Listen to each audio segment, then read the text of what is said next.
Hey, y'all. Okay, y'all already know it's 2 minutes of tea, the pre-show before the main show. Thank you for coming to another episode of Tea Time with Uncle Twirl. Okay, y'all, something I want to talk about, get this off my chest, has been bothering me. This year, I'm all about promoting Black businesses. I was recently in LA and I had the pleasure of going to Issa Rae's new restaurant. I think it opened up back in November. It's called Somerville. It's in Inglewood, a historically Black community, really exceptional place.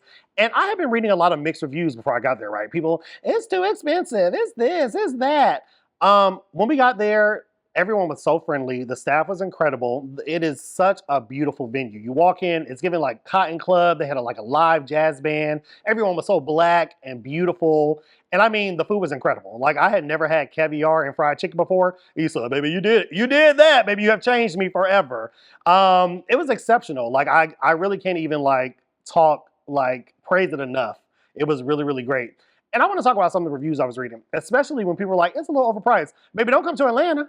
I think the most expensive thing on the menu was $40. Like, y'all, that's not a lot of money. And if it is, it's okay. If you're on a Chili's budget, go on to Chili's and do what you got to do. Ain't nothing wrong with that. But I think we have got to do a better job when we are critiquing Black businesses and establishments so harshly, okay? Because a lot of us will go into those places in our $200 Nikes with your Birkin bags and your Adidas and your Gucci and your Prada and your Louis. And baby, you don't never complain about those prices because you're going to make and find a way to spend the money. We want that same energy when we're talking about Black businesses, supporting Black establishments, supporting Black people, okay? So I don't want to hear no more. If I read another comment about something being too expensive and I go to your profile and I see you with a Gucci belt on, I'm going to leave some comments. Okay, I'm sick of it. Let me drink some tea, honey. So if y'all in LA, y'all go ahead to Somerville now. Okay. All right, y'all. Y'all tell Uncle Twirl that I sent you. Or tell Issa, come on my show. I love you so much. And the restaurant really was fabulous. I love to see Black people doing their damn thing. Yeah, okay. To the show, y'all. Bye. It's tea time with Uncle Twirl. Let me go grab my cup. Hello, everyone, and welcome back to Tea Time with Uncle Twirl, where what's in your mug is your business. I'm your host, Uncle Twirl, and guys, we have such a special guest in studio with us today. Advocate, ally, travel aficionado, and all-around baddie. Mary is in the building, y'all. Y'all better give it to her, girl. Mary, you looking Thank good, you. girl. It's the Thank tattoos for me. you. I'm jealous. I'm trying to catch up. Look, that I'm was trying to- cute. You almost there. You're almost there. I got a few more to do. How are you? How you feeling? I'm good. I feel great. I'm Look. happy to be here. You sound good. You look good. The pollen ain't get you too bad. It's actually, been messing with me real bad. It's terrible. The struggle is real, terrible. y'all. For those of you who are not used to Georgia pollen, some of my friends have come to visit. Some people that have been here all their life. It's getting worse and worse. Is it? No, it sucks. I think we just broke another record for new pollen I did count. see that. I said, did baby, see that. why can't we break some progression records? Why has it got to be pollen? Yes. I'm sick of it. I'm sick of it. And the pollen's pretty bad in Virginia, but Okay. not as bad as it is here. As it is here. It is pretty terrible. Yeah, no, it is the worst. It is bad. Yeah. So for those of you who are also suffering, we stand in solidarity. Okay, so before we begin your business, I figured we could play a few games to loosen things up. Yes. For those of you who are familiar with the show, we always play a game called Sip or Spill. It's basically a rapid fire question game. Okay. I'm going to give you two options. You're going to pick your preference. And if you don't want to choose, because we believe in consent, you don't have to, honey. You just take a sip of that tea. Okay. All right. Let me get my tea ready. Okay. Okay, first up, lemon pepper wet or dry? Wet. Period, because everything's better wet. Yes. The Book of Clarence or American Beauty? Ooh, Book of Clarence. Period. Hey, Lakeith. Drake or Jay-Z? Drake. Hi. Ooh, that was tough. Oh, Drake, you almost had it, baby. I love them both equally. Period. Insecure or Lioness? Insecure. Hello. Asian or Italian food? Asian. Asian. East Coast or West Coast? East Coast. Period. Peru or South Africa? Peru. Peru.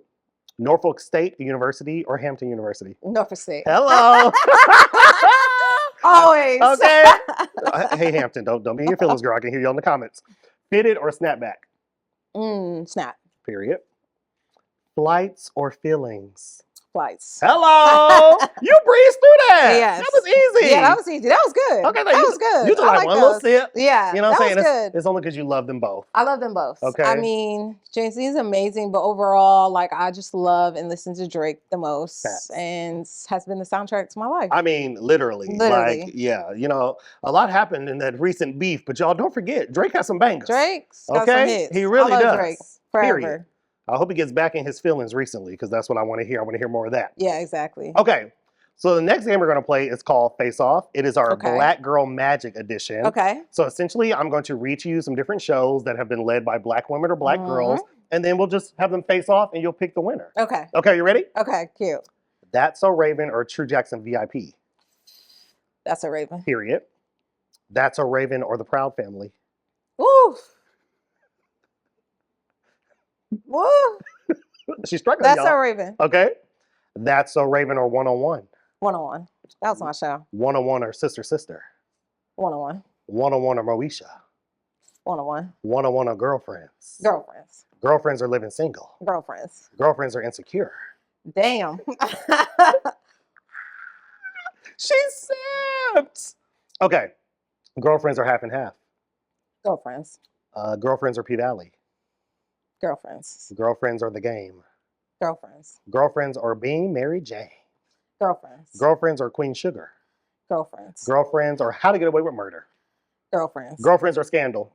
Ooh.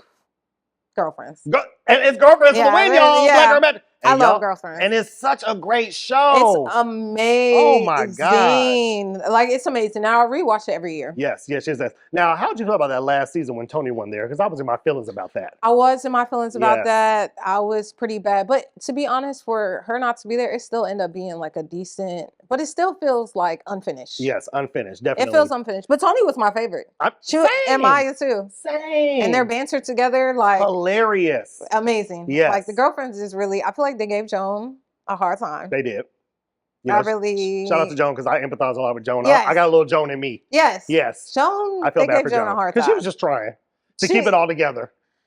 And she had a lot going on. Like, she had a lot together. Like, her Right. career, all Facts. that stuff. And even, I don't know, I feel like they gave Joan a hard time. They did. Facts. You know? And y'all doing a lot of reboots, honey. Why y'all can't reboot Girlfriends? Exactly. Okay, y'all keep canceling Black shows. No! We ain't got Harlem no more. We ain't got I know. Insecure. We need some Black women on TV, please. Girlfriends was amazing. I Okay. resonated with Lynn a lot. Loved Lynn. Look, the Lynn spin, honey. Yes. She taught me a few things. Okay, very good. You breezed through those games. Thank you. Slight work. Yeah, that was fun. Okay. So now we're going to get into the interview segment. Are you Okay. ready to spill? I'm ready to spill. All right. Okay. So I love a good origin story. So can you tell me early influences, like what experiences in your early life shaped your passion for advocacy, particularly in supporting marginalized communities?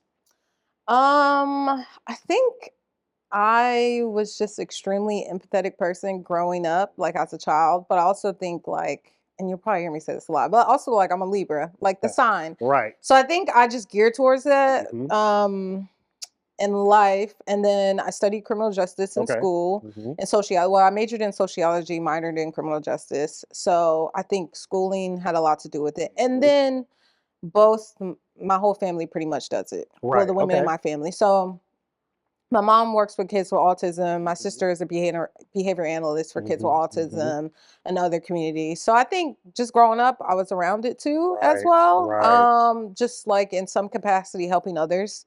So yeah, that is essentially how I got into it. But definitely school. Right. I would say college really shaped a lot of like my your interests and things. You said, baby, I want to be an agent of change. Yeah, exactly. And I watched a lot of documentaries. So just like other things that kind of just ushered in like that passion. Yeah, like, exactly. Yeah. And then when I graduated college, my friend was counseling marginalized youth who are at risk of being put out of the home. And she was like, you should just come work. And I was like, all right. And then I started doing that. And that kind of shaped into the social work path. Gotcha.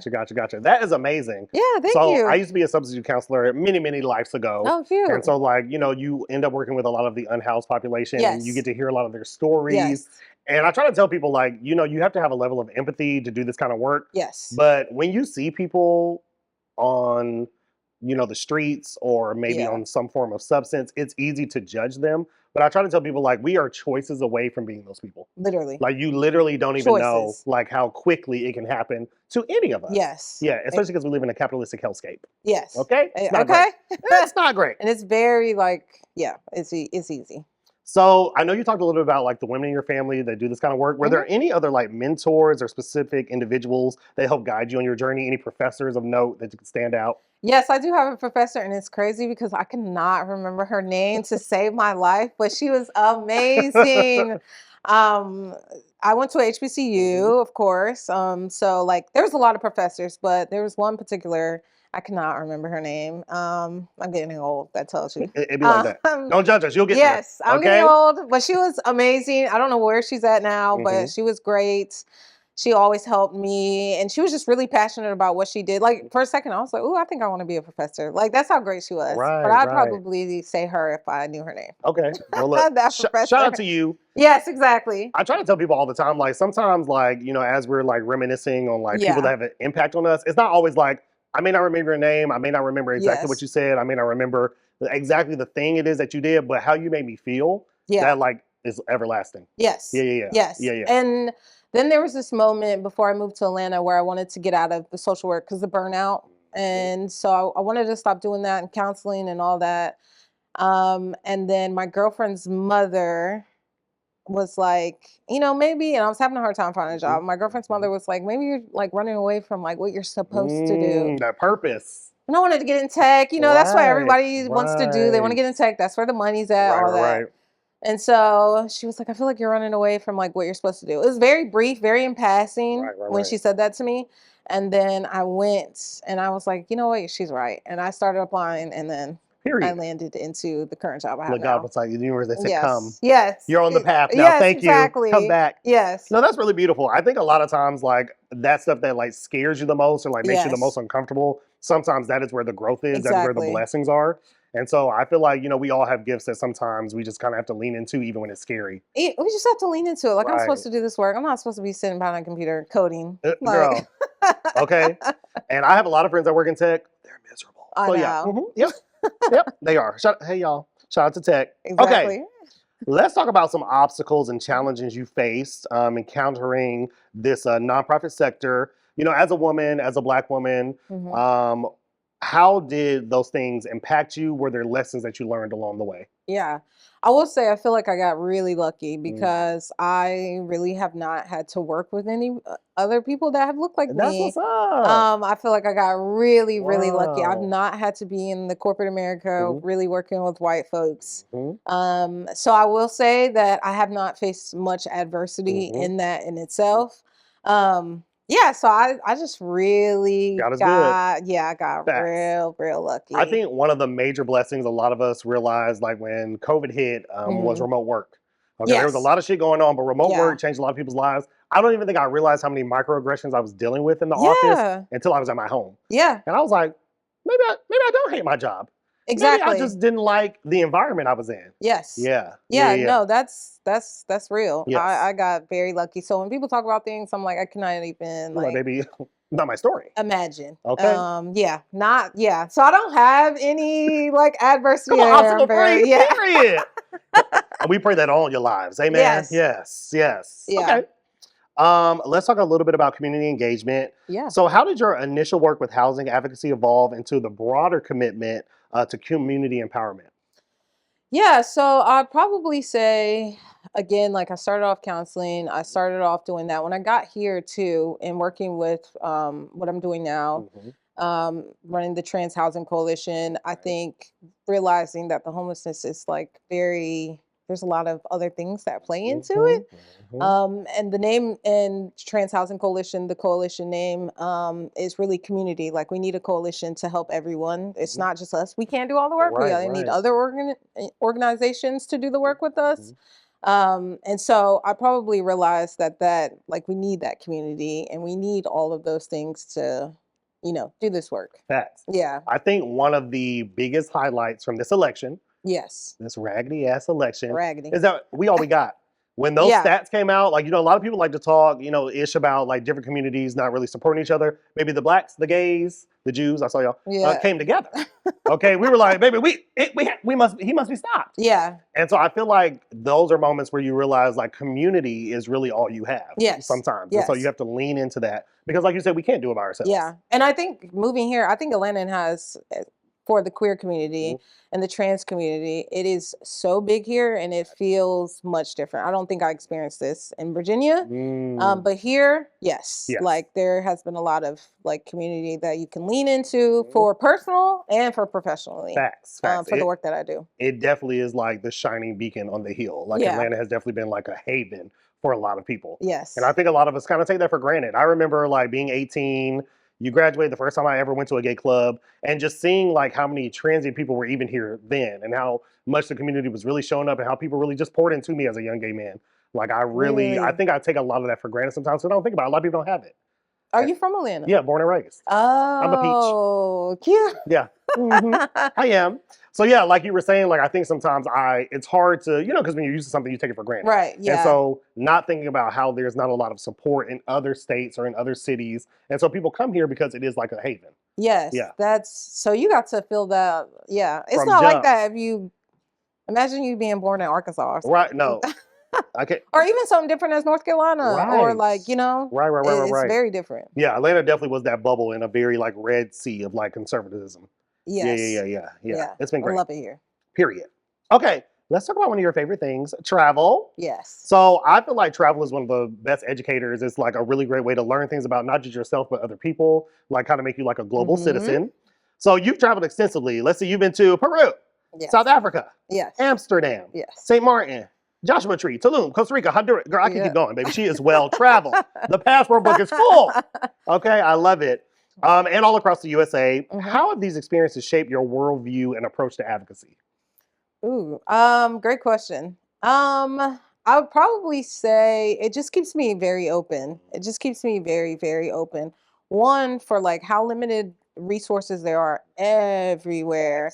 For trans folks, but also very interesting. Like when I went to Mexico, I saw a couple of trans folks when I was out there. So just also interesting that like just imagining, their experience, and being able to like take that back to, my case managers or the folks that I work with about those experiences, but also just taking, I'd probably say just really everything. Like just being super, super, super open-minded about all the experience and being grateful, honestly. Being extremely, extremely grateful that I typically travel for fun. So I typically like try to like shut everything down.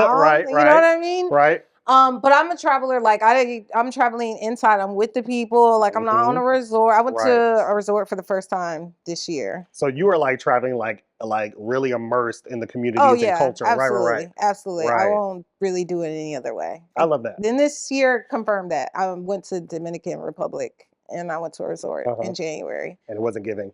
Wasn't given. It's not the same experience. You don't get to meet people. You don't get to have these experiences. And even as like our thoughts, I think this is something else. Like what we think or how people are going to perceive us is like super wrong when we go to these places. I'm like, oh, you're gay, and this is the experience you're going to have. No. Right. That's especially not the case. The brown, like South America is extremely, extremely open. So going down there as well, like, have the best experience. I'd probably say Peru was the best place I've ever been to. And to that point, I think it's unfortunate because a lot of like, American patriotism, we're very like brought up to believe like certain things about how people perceive us or like where we're not welcome or like what's not okay. But the truth is like, and if you have never really experienced a place for yourself, you don't know. You don't. Like you really should travel and like try to immerse yourself in the cultures because I think it'll really inform you the best way possible. Literally. Yes. It's extremely, extremely eye-opening. You feel extremely grateful, not in a way like they have less and I have more, but like just grateful that you can do that and just grateful to get to experience different cultures and they're grateful that you're there. And so it's just, I don't know, it's really meaningful. I love traveling. And I think it just exposes you to like a new way of life. I've heard like so many of my friends post-election talk about like, we have to leave America, we're fleeing. Yeah. And a lot of them have never even really traveled. Yeah. Like some of them don't have passports and I'm like, well, where are you going? Like, what have you experienced? Like, what do you know? And I Yeah. think we do ourselves a disservice when we don't like just go. And Just travel, go. it doesn't even have to be super expensive. There was I can't think of her name now. She's a travel influencer. And she wrote a book. She's been to 96 countries, and she was on the Breakfast Club talking about it. And people were like, "How can you afford that?" And she's like, "I just look for the cheapest People, flight, and that's where I go." yes. And Like, people ask me, and I'm like, it's so, even if you pay for the flight when you get over there, it's so cheap. Like Brazil. I went to Brazil. I went to mhm, Rio. I think we would like, they got Uber there. mhm. So you look and it's in, their currency. And so it'd be like, you're going 30 minutes and it'd be like 55 Rand. And then you would check your bank account and it was $3. It like the conversion. So that's also when people don't, once you get over there, Mhm. you don't spend a ton of money Right. unless you're doing something very crazy. Right. But Brazil is probably the cheapest place I've been to. South Africa and Peru. Very, very cheap. Right. If you're going to Europe and stuff, it is expensive. Gotcha. But yeah, South America, that's what people don't know. Go down there and see brown people.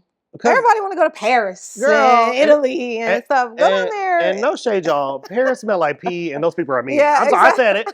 I said it. Ill. It was dirty. I didn't like it. Ill. I heard it was dirty. I haven't been to Paris. It's filthy. Rats. I was like, oh my God, there goes a rat with my baguette. I've got to get out of here. Like, yeah, not a fan. So I definitely think, to your point, like, we have got to do a better job of like traveling to countries where like we probably have origins, we have roots, people look like us. Yes. And they want to see you. And they want to see us, yes. Right. And they treat you amazing. They're like, oh shit, this is nice to see us. That's how it felt in Peru. It felt like they were happy to see us. Facts. Everybody else was like white, so and we were just treating them with kindness, of course. And so I think they were just like super happy to see us. Definitely more of a like welcome home instead of a how'd you get here? Yeah. Oh, wow, you good for you. To be here? Yeah, exactly. Yeah. Excuse me. Okay. Let's talk home ownership milestones. Yes. So you recently bought a house. I did. Y'all, the baby, she did it. Okay, homeowner in this thing. Okay. What was that experience like for you, and how has it changed your perspective on housing security? Ooh. The experience was actually phenomenal. Okay. I will say, so I had my mind set on it. I was like, I want to buy a house. So in 2024, I literally just saved up everything, and I think I went to St. Martin. That was it. I went to, in Peru. That's it. I went to 2 places. I was like, that's it. Like I'm serious about this home. I'm serious. So I just saved up, and I just did an extensive amount of research. So when I get fixated on something, I get very fixated. I'm on Reddit. I'm looking at every person who ever purchased a home. I was Googling like the best. I will say I got lucky with my realtor. And then like mortgage, like who's best I mean, everybody offers you a mortgage. It's very hard. Like every bank, every credit union. So I just did a lot of research. So I think that made it easier. So then by the time I found my realtor, she was like, you know a lot. And I was like, yeah. I did my research. I spent the whole year, when I was saving, I was just thinking about it. And it keeps you going. Like on Reddit, when someone on Reddit, there's like a thread every time someone buys a home, they post a picture and they're like, yeah, I did it. So I think all of that, just keeping up with everybody, was very, very like encouraging. I think that's really amazing. I think like one of the best things you can do if you're really serious about home ownership or just anything is like do your research, because there's a lot of information out here that can get confusing. And I'm glad you had like an amazing realtor and experience. Yes. Yeah. It's very like overwhelming, but just in general, because it's just paperwork, it's a lot. Yes. And then you have to find the right home for you. So I think that, but it was fun for me. Like it was fun to go look around Atlanta and go look at all the homes. I do not recommend getting new construction. That is one thing. Like people flipping houses, Yeah, a lot of them are made out of paper mache. Yes. That's what I heard. Like my homegirl, she bought a townhome. It was a flip. She literally just moved. She hasn't even been in the house a year. She was like, the foundation's fucked. It's flooding. Yes. There was mold somewhere we didn't find. It was a mess. Because people are flipping homes now because they see the money in it. They really don't have a passion to create family homes. They really don't. They just see it as something to do. Quick flip. Don't know what they're doing at all. Have no construction background. Okay, no expert. No, nothing. They're just flipping homes because they got money and they know it's a quick way to make money now. Right. And as far as just housing, what was the second part again? Security. Security, yes. So I can see why, I mean, at the end of the day, like it's not easy to obtain. And so especially with the rent and stuff going Talk up about it. and the housing crisis in Atlanta specifically. Like it's a lot. And you have to, for your first home, and my realtor and loan officer did tell me this, like you'll never have to raise this amount of money because you'll be able to sell your first house and that'll be your money to buy your second house. The equity. But you have to put down a lot of money. You do. And unfortunately, I think for a lot of people, because like you were saying, like the housing market is kind of all over the place. Yeah, it is. A lot of my friends moved into starter homes thinking that, the Atlanta market would be kind of similar to what it was. It would make some equity and be able to use that money to buy another home, but a lot of them can't. Yeah. Like either you could sell your house, but you end up spending all of the equity and money in your new home, and so you don't really have a nest egg anymore. Or like you can't afford some of the new homes, and so like you're like stuck in your starter house. Yeah. And I was going to say that, like, we talked about this a little bit earlier, but the prices of the homes. Baby. Yeah. I was telling her off camera, y'all, I went and viewed a house, Avon Avenue. For those of you who know, Avon West Side, what's up? Baby, $600K. I said, and there was literally a meth. I could see people doing meth across the street. I was watching them do it. Yeah. And the realtor was like, it's fine. Don't even worry about it. It's just crazy. Yes. Finding a good home that's within your budget in a decent neighborhood. That has all the things also that you actually want in the home. It was difficult. Yeah. So it's not for everybody. And now I have not even moved in, but just the maintenance now, the lawn, the thing, just painting, getting it right, taking out, fixing the light fixtures, all of those things. Right. It's expensive. And maybe there's no maintenance man. It's all on you. It's all on me. Yeah. But you got this, honey. Thank you. And we're happy for you. Appreciate it. Period. Okay. So how does having a home of your own influence the way you advocate for housing solutions for others? Yeah, so I think now we have worked with, the cool thing about it is my realtor now, we have started something where we're selling our transitional home at my job. So we had a transitional home for trans women there. And so we're selling that, and that we're just putting that money to more solutions that can actually get them into homes, if that makes sense. Love that. Yeah. So more permanent supportive housing, like apartments and stuff like that. That's where we're going to put the money, things that are actually easier to maintain. And I think that was better after watching. I'm like, this is a really hard goal to accomplish, especially if you've been chronically homeless. For 10 years, you're not going to walk right into purchasing a home. Right. And so that's what we're doing now is we're going to create another program with my realtor where we are buying up spots for permanent supportive housing. And permanent supportive housing just means like you'll be in an apartment that also comes like a case manager to make sure you transition well into permanent apartments. Right, because people need support. They do. Yes, with low income. So like $100 rent, $25 rent, and those things like that. That seems like more of the solution. Get stable, get to a place that feels comfortable for you, and then get there. I saw recently, I was online and I saw that T.S. Madison has opened up. Yes. Yeah. Like a house here for trans women who were previously incarcerated, which I'm like, we have got to your point earlier, we have got to have programs for people that, whatever your situation is, it like makes it easy for you to usher in a life you deserve, a life that everyone, like affordable housing, it shouldn't be like this big hot button issue. It should be a basic human right. Yes. Like people deserve to be housed. Period. Literally. Safe. Period. Home. That's it.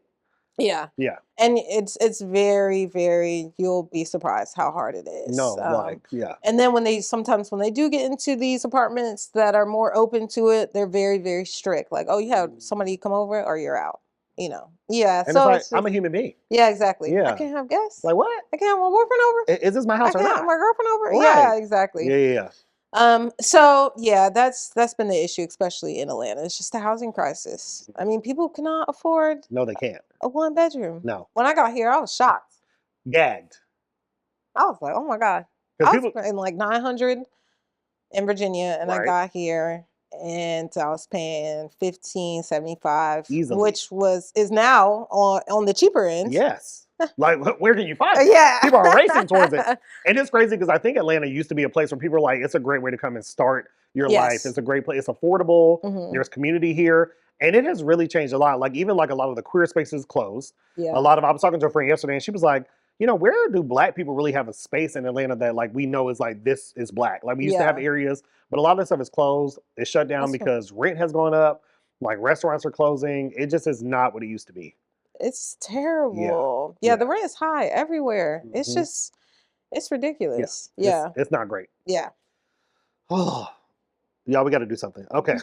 Okay. So now that you're in your own home, what has been the most rewarding part of creating a space for yourself? Just doing it myself. Period. Which I think has been great. Like getting out there, I'm like redoing the lawn now, looking up everything. I'm on TikTok. I didn't even have a TikTok before I got a house. I'm just on TikTok, Googling stuff. Right. Yeah, so literally just doing everything. And I think just making it literally your own. You can, I came in and I was like, you know what? I don't like the light fixtures. So I changed them. And now they're different. Yeah, exactly. Period.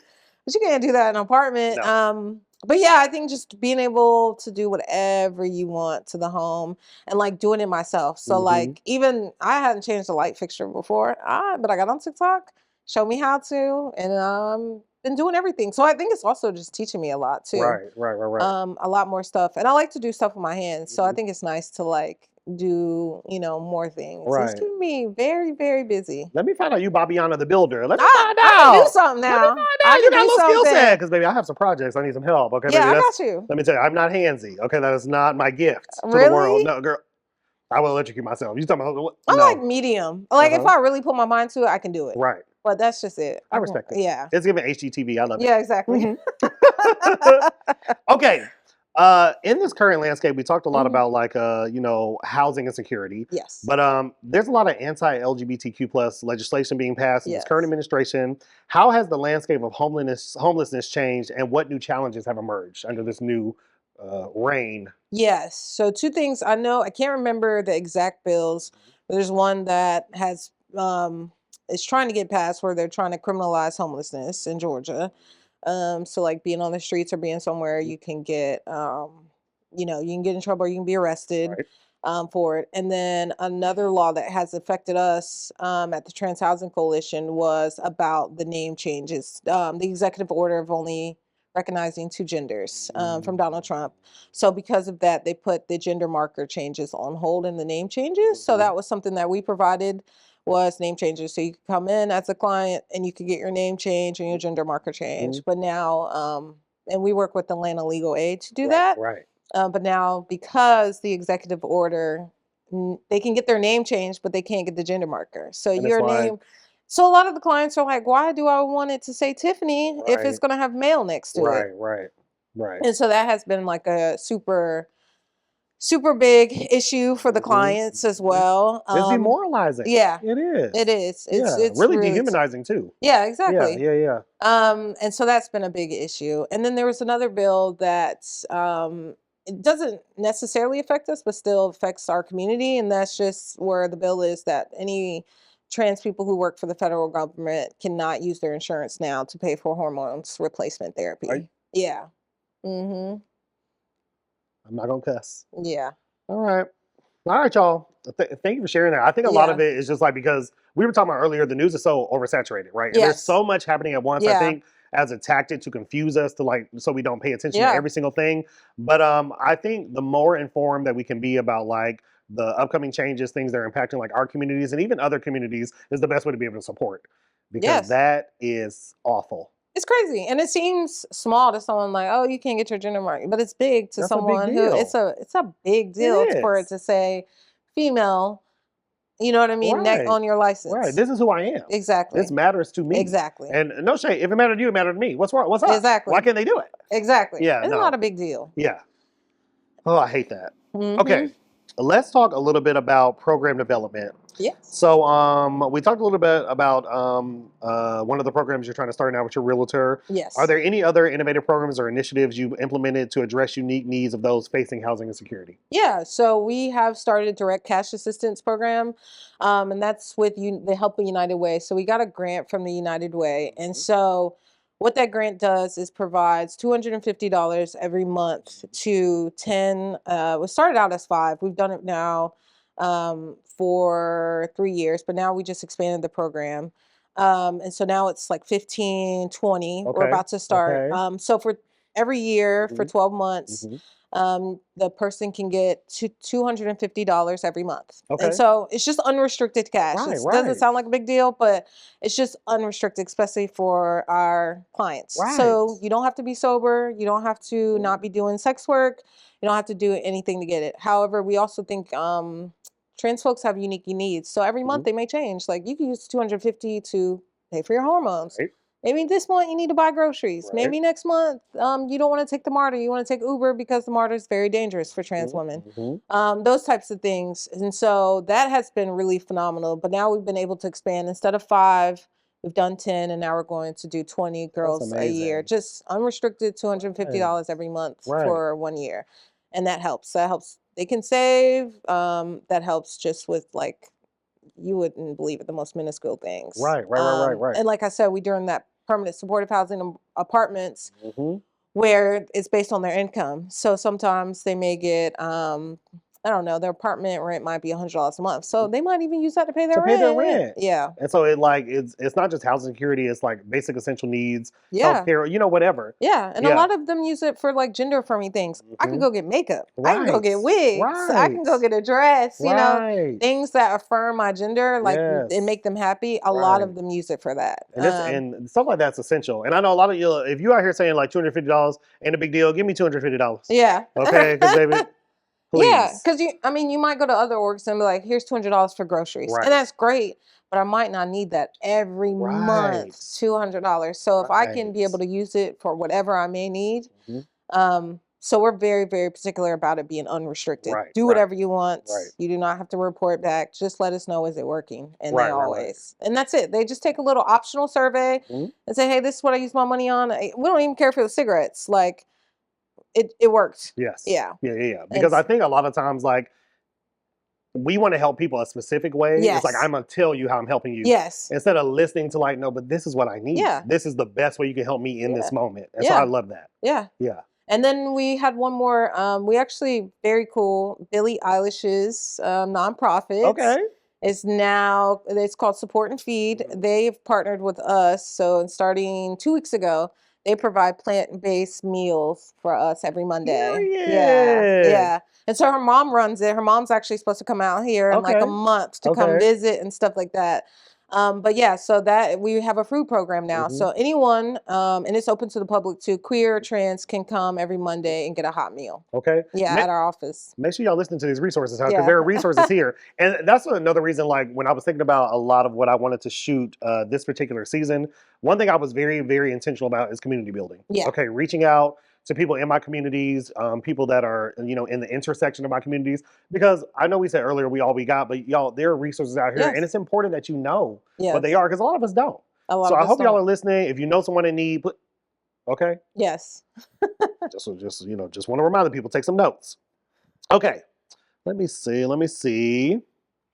Oh, let's talk about measuring success, because I know earlier you were saying, like, you give out the voucher for $250, you just ask them, is this working? Yes. What other metrics or indicators do you use to assess the effectiveness of your programs and interventions? Yeah, so after each client leaves the program, we do have it's like an assessment. They just assess the program. Did they have what was great about it? What did they not like? What was great about the case manager?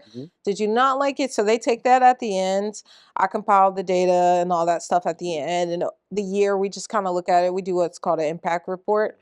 And then I just kind of review it to see, where we can, improve. Most of the times, we are a nonprofit, so the funding. So most of the times it's case manager. Like I had to, I had a little bit of a wait to get in the program, and that's just because funding. If we could hire like 10 case managers, I would. Because the need is there, and because of the strict anti-trans bills that are happening, what we're seeing is a lot of people fleeing. So a lot of people are coming to Atlanta because there's a huge trans population here. And so people are leaving Florida, of course, and like Alabama and Tennessee and all these places, and they're coming here. But we don't have, you know what I mean? We don't have all the resources to help everyone at the same time. So that's the only thing. So if people wanted to support, I know we talked earlier about like this is a community effort, right? So if people wanted to give support, if they wanted to like empower these efforts, what are some of the ways they could do that? Yeah, so honestly, donate. If you go to our website, www.transhousingcoalition.org. Donate. We're a nonprofit, so Okay. really that matters. Volunteer. We don't have any immediate volunteer opportunities come up, but if you even just go to the website and subscribe to the email link, and just donate, share, spread it, post it, follow us on socials. All of those things really, really help. But if you're not in the Atlanta area, if you just want to donate, you don't have time to volunteer, donating on the website is And like as the y'all can best. see here, the money directly impacts the It people you is. want to help. We are direct services. Okay, direct So services. Okay. we are, because a lot of people who do work with trans folks, or a lot of it is advocacy work as far as like bills. You know, they want to go down there and fight the White House, Right. which is great. Yes. But however, what about the people Yeah, experiencing boots on the ground. Yeah. Yes. And so we are one of the only like boots on the grounds in Atlanta doing this work. Yeah. So make sure y'all donate. Make sure y'all empower, support. All right, y'all. We all we got. Once again. All we got. So I love to talk about this, and I'm curious about some things you can share, because a lot of people have their own preconceived thoughts, biases towards homelessness. What are some of the misconceptions about homelessness you encounter, and how do you address them? That people just got here because they were lazy, didn't want to work, are doing drugs. Yeah, most of that is the biases around, homelessness. It's not true. It's not. It's not true. The unique population that I work with specifically, most times they came out as gay. They were identifying as men at the time, came out as gay when they were young. Almost probably 90% of our clients, they were kicked out because of it. They came out as trans. Families, like, unfortunately, especially in the Black community. Yep. We got a lot of work to do. Yes, we have a lot of work to do. And so they were kicked out, and they've been living on the streets probably since they were 17, 16. And that's, you're trying to live on the streets and work. I mean, you're not going to go up the corporate ladder that way. It did not start from drugs. Most times they got kicked out from the family, and then because being on the streets maybe led to some substance abuse issues. But most times they're just like, I'm lazy. I don't feel like working. You know what I mean? And it's like, that's not true. It's not true. And with the community I work with, they all want to work. But say you're a manager. A lot of folks don't hire trans people because it's controversial. So say you're a manager and you're like, I mean, I'm cool with trans people, but I don't know if I want her work in the front because someone might harass them. I just don't want to deal with that at all. So even if you're cool as a boss, you might make a business decision not even to hire someone who's trans identifying because you just don't want to deal with what could happen in the work. Perceived fallout. Exactly. And what really sucks about that is, like, I try to tell people, this whole DEI has become such a hot, trigger word. But the truth is, like, when someone is not like you, they bring a different perspective. They bring a different energy. They bring different kinds of insight from life experiences, from their personal journey. And a lot of that informs the way that, like, not only they can help your business, the way, like, they approach your work, and they just see things differently. Like, I try to tell people, like, if you really want your business to grow and thrive, you have to, like, have different viewpoints, different people that think differently, that approach it differently, because all of that, culminates in, like, success. And if you're afraid of, like, hiring people based off perceived fallout, you're really doing yourself a disservice. Yeah, absolutely. Yeah. And that's pretty much what happens. We have created some great partnerships with people who are open. With like a hotel, we have a really good partnership with a hotel where, the clients will go work out, and I can call her and be like, hey, I have someone who wants to work. And so, so we do try to make partnerships with, employers so they can know and they can release those biases in the workplace. But yeah. Sorry. No, you're great. Something we talked about earlier, I know you travel a lot, and a big part of that is so you can unplug. Yeah. And I know advocacy work can be emotionally taxing. Yeah. Okay, baby, it's not easy. Yes. Okay, it's not okay. If it was easy, everybody would be doing it. It's not easy. So what are some other ways that you do self-care? What are some strategies you employ to maintain your well-being? Yeah, definitely traveling. Unplugging, smoking. Hello. God bless the earth. Okay. Hello. I like to play video games. Okay. For real. Find out. Yeah, I do. Gamer. I'll play The Sims for hours. You and my afterwards. sister are here. Okay, Yes. baby. She has a whole bit of their lives. She's Yes. invested. It's giving soap opera at this point. Yes, I it be is. checking in on the characters. I'm like, how's Diane? Okay, Yeah. she's good. That's me because you get wrapped up. You and You do. do. You're like, okay, I'm gonna get do. off after my sim graduates college, and it's 4 hours later. Yep.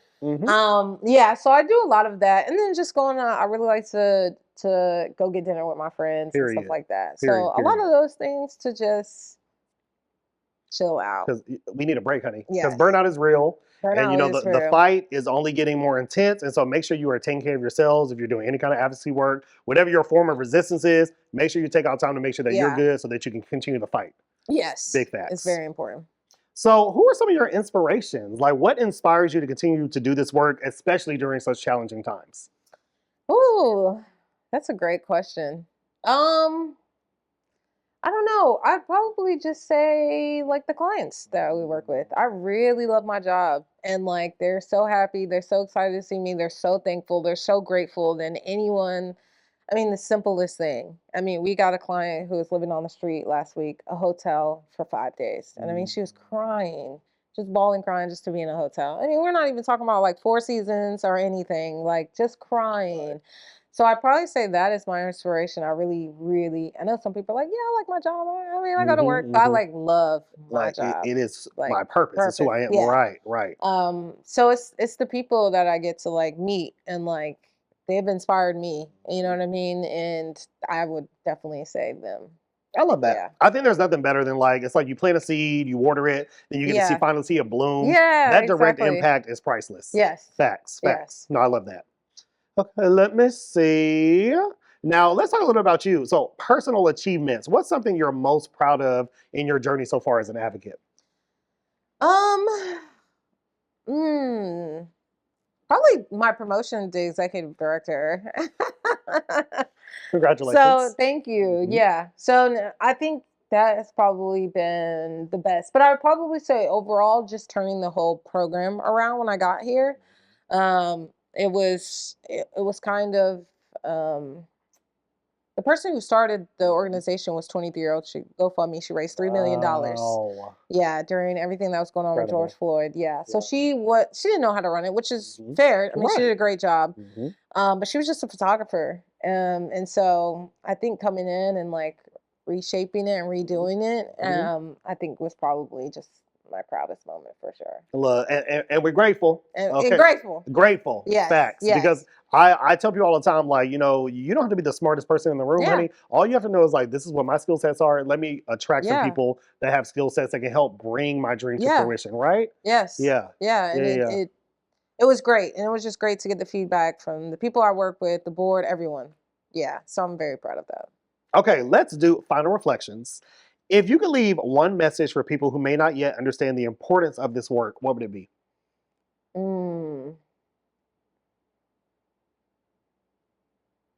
It's just extremely, extremely needed. Like it's extremely needed, especially uniquely for this work. 1 in 3 trans people will experience homelessness in their lifetime. And when you start adding in Black and women, trans women, talk about it. It gets almost all of them will experience homelessness. Wow. And so it's important. It's very, very important. It's important to, even if you don't understand, you don't have to understand. That's like the thing I want to leave with people. You don't have to understand. You don't have to get it. Like you don't. It's not a requirement. It's not a requirement. It's not. But it's important. And this stuff is like actually happening. Yeah. So that's like this work is needed. It's very, very important. And just to add on, I would challenge you, if you don't understand it, maybe, try, reach out to the community, make some friends, get to know some people outside of your bubble. I think it's easy for us, I'm guilty of this, to even stay in our own homogenous groups because it's comfortable. It's what I know. It's what I'm familiar with. But sometimes there is beauty and growth in like the uncomfortable. We talked about that earlier. Yeah. Get to know your neighbors, okay? If you don't understand something, baby, you have so many resources. Yes. It's there. Get involved, get informed. I think it'll make us better as a whole. Yes, truly. Absolutely. Absolutely. Okay, so I would like, guys, I know she's busy. She has lots of things to do. Okay, y'all heard all the things. She's busy. We can't hold her hostage all day. Mary, if the people want to reach out, I know we talked about your website, if they want to donate and whatnot, but if they want to reach out to you, if there are other places that they can get involved, what are those? Yeah, so again, the website, www.transhousingcoalition.org. For me, I'm on Instagram. That's it, really. My Instagram is Black Politics with a V for the A. Hello. Yes, and that's where I'm doing. If you want to get in touch with me, that's it. And I'm here in Atlanta. If you need anything or you want any resources, please feel free to reach out to. It's also Trans Housing Coalition on our Instagram as well. So if you want to, you're like, oh, I want to take advantage of those hot meals on Mondays, just let me know. Period. Yeah. And we'll make sure to drop all those links and socials in the comment section and on the video so you guys have them.